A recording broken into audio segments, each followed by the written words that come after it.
Nice.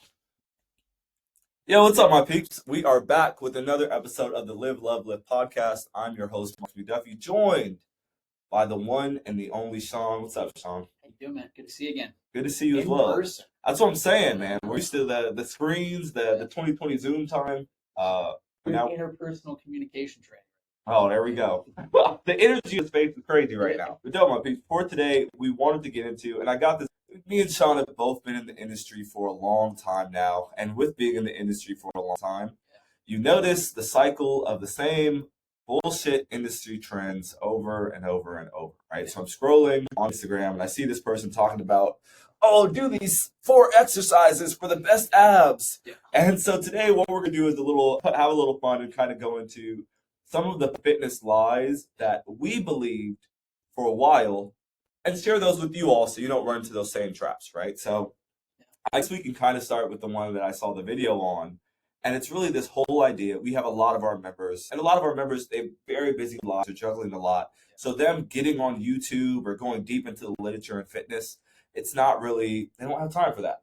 We as coaches do, right? So when we kind of look at that whole myth of, oh, I need to do a lot of core work to get good abs, it's just not true. So Sean, in your experience as a coach for a while now, what's your view on that, and what would you actually direct people to if they do want to make progress on having, let's say, stronger, and then let's also go more visible core muscles? I think, let's cover stronger first. I think isolation of the abdominals, and you can look at statistically data sets if you want to get into that. But I think the big thing is it's very overrated. And I think, again, if you want a stronger core, the best way to kind of reverse engineer that is to place the core under load.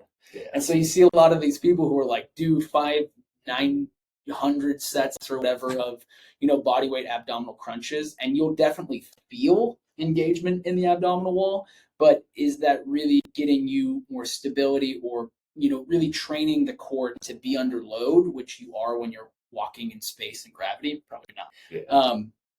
Honestly, just to keep it simple, compound exercises that, prioritize external load, the best way to develop a stronger core. Yeah. So we're looking at things, basic movement patterns that, again, we do every day with our clients, push, pull, hinges, squats, loaded carries, right? Bench press, a squat, a deadlift, anything in those kind of departments. Again, if we can get the body connected as one piece in action and pursuit of a goal, AKA lifting a bar, whatever that looks like, that is inherently going to do more overall for your core strength than just saying, I'm going to do, 50 sets of crunches. Yeah. They can be fun. There's not no place for them. It's fun to get a little ab burn in. But again, I think for our population, and also the effectiveness that science tells us, let's just smush together. Like, you want to get stronger overall, your core will get stronger in proxy if you're putting the adequate load in, the routine that you need. Yeah, and most of the people in our members who say that, they really fall into 2 categories. Yeah. And you could, as a listener, look at yourself and go, if I've ever said I should do more core work, was it A, in the group of, hey, I should do more core work because my hips or my lower back hurt and I don't want to get those hurt? Or B, do I want to do more core work because, I want to look better naked? Yeah. Right? And it really is just those 2 categories. And if we look at the first one, what Sean's saying, like, if we're looking at my back is in pain or my hips are in pain and I want to have a stronger base, you doing a lot of abs, it gets you really good at doing abs, but it doesn't teach you some of the things he was saying of, like, how do I put this full puzzle together and actually learn to move my body and engage my abs in a way that's going to keep me more safer and more stable along the way, right? So the second part of that is a lot of our people don't have time. Yeah. Do you have the time to just do a lot of ab work and then do the rest of your workout? You probably don't. And that's why we will always have some ab work here at Aion. But my big thing here is I want to make sure you're not wasting your time and you're getting the most of your time here. And we look at that strength side and even the aesthetic side, a lot of it is going to be some of those bigger compound movements. And for my aesthetic side, people, hey, I don't care. You can do 1,000,000 ab crunches. If stuff is right in the kitchen, you're not going to make any progress. And I say this from personal experience. I went through a period where I was doing a lot of ab work, but my diet was terrible. And so what happened was my muscles got bigger, and my stomach looked bigger. Yeah. And that was it, right? So I think that's another piece to also consider. Your ab work won't save you from a shitty diet, and your ab work won't save you from pain if you're not really focusing on some of those bigger movements there. Yeah, I think the second part for aesthetic, I mean, it just comes down to body fat percentage, right? Yeah. And again, reverse engineering the way to why we approach certain things the way we do with our clients is what's the best way to, work your way to a better body recompositional number, body fat percentage. It's to increase your metabolism through building systems of muscles in the body. And what's the most efficient way to build muscular systems? It's to put external load on the body to force it to adapt. So again, it just comes back to the fact that I think sometimes the fitness industry does a really bad job of saying, if you want this, then just focus on that. Yeah. And that's not the truth. If you want visible abs or to get out of pain, the way to do it is to become stronger and also look at the fuel that you're putting into your body. And again, I think that, to Marcus's point, when you're busy, when life is crazy, like those are the times when, it's easy to fall into those traps of thinking, well, okay, I want better abs, so let me just do, a set of 50 ab crunches. Yeah. Right. And I think that's, again, a lot of our clients who do have, lasting success and meet goals of getting out of pain or, having some of those recompositional gains where they can feel better, to Marcus's point, in whatever clothing state they need to be in. I think, again, for us, it's really just, hey, let's be efficient with our time. If we have something that can cover all the domains of what you want and we can do it in an hour and you have guidance through it, why aren't we taking that option? Yeah. And I think what you said too, when we look at both the pieces of your metabolism and the piece of the amount of time you have, I think that really leads great into our second one of today. Fitness myth number 2 that we are tired of hearing as coaches. Yeah. No more. I need to do more cardio. Yeah. Oh my God. So I think the cardio and the core one, they really, from what we've seen, and they're like the surface of what you really want. Like if you want to do more core work, what do you really want? Do you want to have the aesthetic side? Do you want the strength side? And I think with cardio, it's the same thing. Are you doing more cardio because you want just better respiratory health? Or are you doing more cardio because you think that's what's best for your body when it comes to the aesthetic side or whatever else it may be? And I think for our population, a decent amount is for the aesthetic side. There's nothing wrong with that. But I also want to let you know, if that is the goal, you're not getting the best bang for buck, right? Because the way that it goes is when you're just doing cardio, let's say that just for easy, let's say that every day, if you did nothing, you would burn 1,000 calories a day. And when you do cardio, you burn 1,300. Wow, you did a great job. You did a 50-minute cardio session. And the next day, you burn another 1,000 calories a day. Yeah. And you don't do cardio that day. And oh man.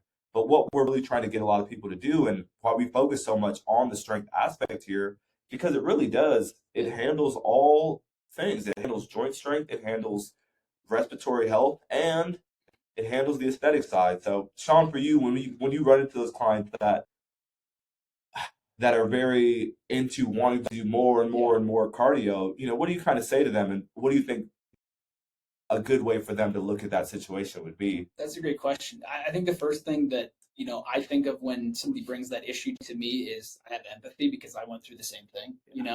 I've had a 100-pound weight loss journey myself. And I remember so many failed attempts that were precipitated or started with me being like, I need to do more cardio. So I'd go do like an hour on the elliptical, whatever it was. And then I'd leave the gym just feeling hungry and tired. And I was like, okay, well, that means it's working. And it was doing like the exact opposite because I was putting myself in this kind of fast feed, cycle where it was like I would need, I'd do more cardio. My body would put itself into starvation mode. It would clamp down on the fat reserves that I have because it was like, hey, you're not eating and you're exerting more, energy per day. So we need to maintain this because we have no idea what's happening. And the second piece was just this unfulfilling cycle of like, if you are reducing caloric intake to a really dangerous level, which is the fitness myth is eat less and run more. I love that one because it's like, how kind is that to your body? Like, man, I'm just going to work you overtime and I'm not going to reward you and feed you with the one thing that everybody loves, which is food in to eat, you know? And for me, I think the lasting change, and this is really the approach I take with clients again, was starting to build up the muscular reserves in my body through, regimented strength training. I was able to really, and this was a really powerful moment that I tell a lot of clients, I was able to break myself out of the cycle of the fast and the feed to the point now where, the example I always look to use is like, I feel like now I have the gas tank of a Prius, but like the power of a Hummer, which is awesome, and I think, for me, the big thing is I want to be able to eat and I want to be able to enjoy food. And now that I've gotten myself to a position of muscular base, I can eat and not worry about having to run 10 miles to burn it off or whatever that kind of misconception is. So at that point, I think when people come in, is cardio important? Of course. I'm a hiker. I hike all the time, I think for our population, looking at low impact methods of cardio are so important because, again, if running 10 miles makes you look better, then your knees don't work in 5 years. What's the trade-off that we're kind of making there? Same thing with like some of these like higher intensity classes. Like those are awesome if you're 20.